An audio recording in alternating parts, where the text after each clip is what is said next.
In today's episode, I'm so excited because we get to go inside the house and I get to show you every single space. Come on with me.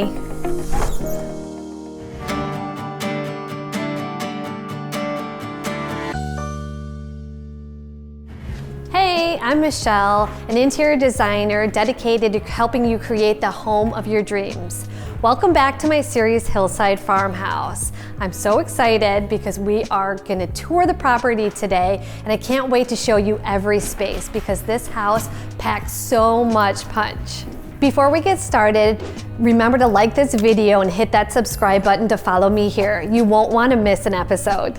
In the last episode, we talked about how to get the best value, function, and aesthetic for your new build. Check it out in case you missed it.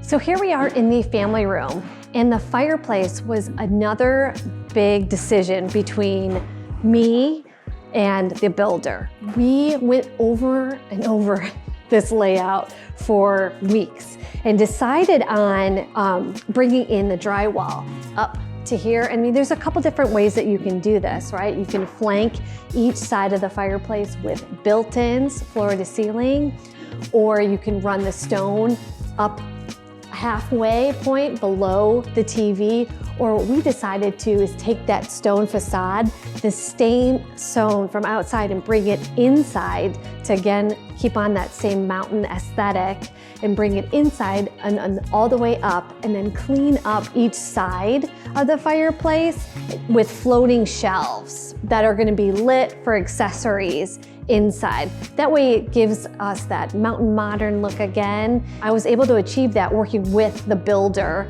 communicating together on how this whole focal point was going to work. Another thing you want to do is think about your furniture placement and cabinet layout early in the design phase. In particular, you're going to come right into this space and you want to think about your path of travel, of how you're going to walk through this space, right? So when I laid out the furniture in here, basically we're going to have a full-length sofa here, looking at the fireplace with the TV above it, and then behind it we'll have a console table. And what we did in particular is to lay 2 floor outlets so that we have 2 lamps on either side behind the sofa to provide light. And then that way, that really opens up the path of travel behind the sofa.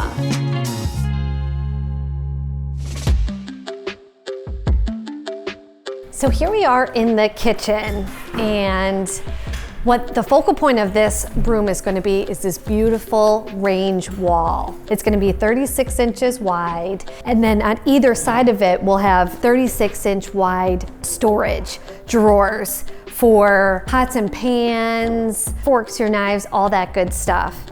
In front of it, I moved out the island and we opened it up to be about 45 inches. That way, 2 people walking, 2 chefs in the kitchen could walk by each other here and provide more space. This is one of my most exciting rooms in the whole entire house, the master bathroom. Namely, this shower. Not only is it a shower every day, but it's also a steam shower. We're gonna have floor to ceiling tile in here for that steam unit. Also a full glass enclosure. That way, when you step inside, the door can close fully and then the steam can fill up the whole shower. It also has sound. So we had the AV guys also coordinate installing a speaker system in here. And he worked with the plumber to make sure that we were pulling the lines for the actual input of the system. If you want to do something as intricate as this, as a steam shower with lights and sound, and make sure that it's exactly what you want, it's definitely important to hire an interior designer that can help you with that process. So here we are up on the 2nd floor where the kids are going to be hanging out. We put both of their bedrooms up here on the 2nd floor with a playroom that joins the 2.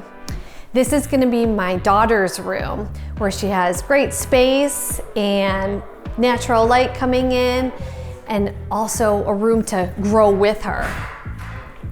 coming down through this hallway is gonna be their toy room, their playroom essentially. We'll have storage all underneath the windows and also a TV on the wall. Again, when you start, you want to have a detailed plan for your pre-wire. We wanted to have a kids' room up here with their TV mounted on the wall. So we had them pull the wires before the drywall was installed. That way everything's ready to go for when we move in. Again, you don't want to do this after the fact. It's going to be a lot more time consuming and then also a lot more money. So this is a place for them to hang out, come in, hang out with their friends, play, and then also a place for us to keep all of the toys and all the excess stuff that kids come with up on the second floor. Moving into this room is my son's room, and he is gonna be right next to the bathroom. We designed his headboard wall to be here with 2 nightstands on either side.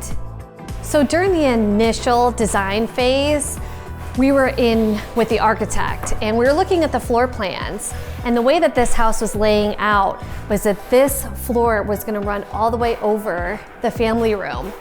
And when I was looking at it, I really wanted it to be more open and airy. So what I had decided to do is to take out that ceiling and bring it up, raise it up to the second floor and add this catwalk and look over into the family room. That way you have that nice clean aesthetic and it brings it back to that openness that I wanted at the beginning. So again, when you're thinking about working with your builder, you want to have that open communication between your designer, the architect, and the builder, so that these changes happen. They are going to happen early on, but it's something that you guys can communicate together. Thanks so much for watching this episode. I hope that you learned a lot from the tips we covered today. In the next episode, we're going to be talking about building logistics, timeline, and staying on a budget right here on Hillside Farmhouse.